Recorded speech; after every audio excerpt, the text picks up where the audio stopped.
Hi, St. Michael's, and anybody else who might be watching. Father Dave here.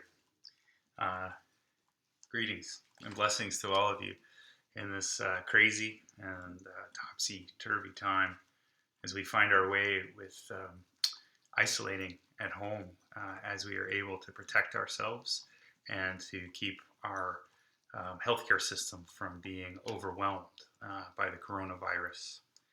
I know it can be a scary time, and so I'm recording this video as a way of finding new ways for us to connect. I'm here I'm at home, and this is my home altar. This is where I pray most often at home. I'm joined here by Emmy, my dog, who's just chilling out in the sun. And I wanted to show you this because two reasons. One, I wanted to encourage you to think about setting aside a small place in your own home as you're able, as a place that's dedicated for prayer, for your time of being able to gather yourself in God and offer up all that you're thinking, all that you're feeling, to connect with God and to connect with all of us through the Spirit. This is really a time where we get to put our faith into practice and to lean into the promise that we all have, that we are indeed all connected through the Holy Spirit, whether or not we can come together in body or not.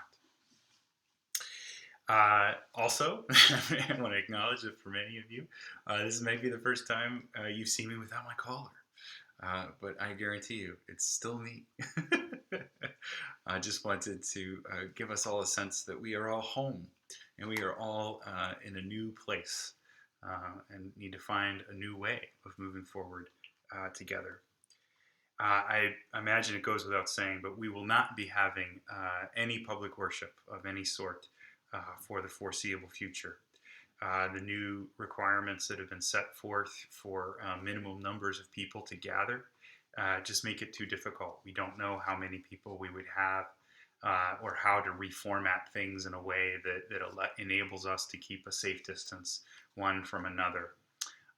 As there's more information coming out about asymptomatic carriers and the distance that we need to keep, we want to be extra cautious. So again, I know it's hard. It's hard for me too, but no public worship. That said, we are working very hard to find ways for us all to gather online.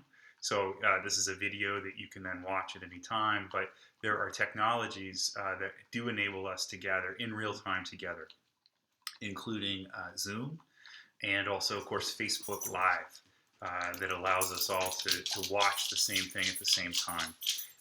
I'm looking into these different possibilities for our future moving forward.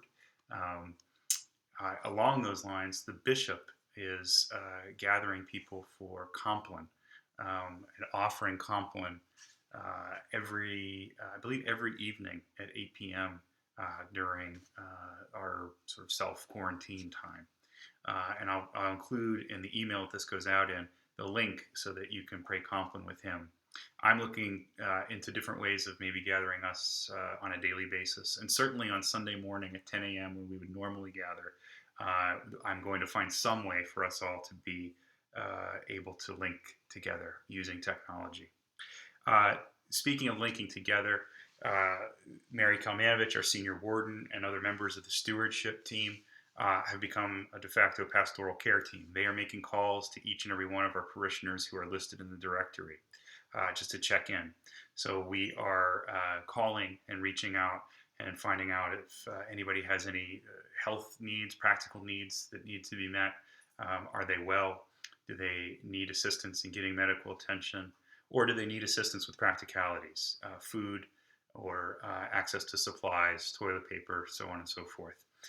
If you are watching this and you have not received a call and you need help, please don't hesitate to call the church, and I will be checking that number. If it's urgent, you can call the church line, and then you can get my pastoral cell phone number, okay?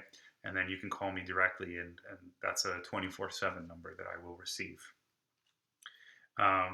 We will be updating our directory, so you'll be getting an email from Colleen Munson, our administrator, or myself. We are going to make sure that we have the correct ways and best ways of getting into touch with each and every one of our parishioners. This is, again, part of this attempt to keep us all connected in this time when we are physically not able to gather. I also want to acknowledge that many of our parishioners don't connect digitally. They're not computer savvy. And so I'm going to be in touch with Nikki Deary, our communications director, to put together a physical newsletter to go out to people, assuring them that the church is there for them, providing them with telephone numbers that they can call. I believe that's it. This is a first update, and I hope to be able to share more information as time goes on. But I wanted to just gather together with you and to express to you my love and my prayers for our whole community. And speaking of the community, that reminds me of one last thing I wanted to say. We will be distributing diapers for Marie's mission. So March 21st, this coming Saturday, 10 a.m. until noon, we are going to be doing a modified version of our distribution. So it's literally just going to be the giving of the diapers and maybe some prepackaged foods. So there will be no fellowship, no story time, no educational anything. We're just going to provide the diapers for families that are in critical need. And please do, in everything that you do, bear in mind your neighbors, and not just necessarily your neighbors in your neighborhood, although that's good, but remember always the people who are going to be most directly impacted by this are the folks that are working low-wage jobs, or those who are struggling to find work. They are immediately going to be impacted by this. And we're in the midst of trying to figure out all the different ways of building support mechanisms moving forward. But the most direct support mechanism is you. So please remember to continue to patronize your local food establishments, get takeout, give generous tips to your servers and to anybody who's providing service. And again, just support the food banks. Make sure that you are doing what you can as an individual to help those who are most desperately in need in this time, because that is exactly what Jesus Christ would be doing. So bear that in mind. And remember also that in so doing, it helps us to take our mind off of our own personal anxieties and worries.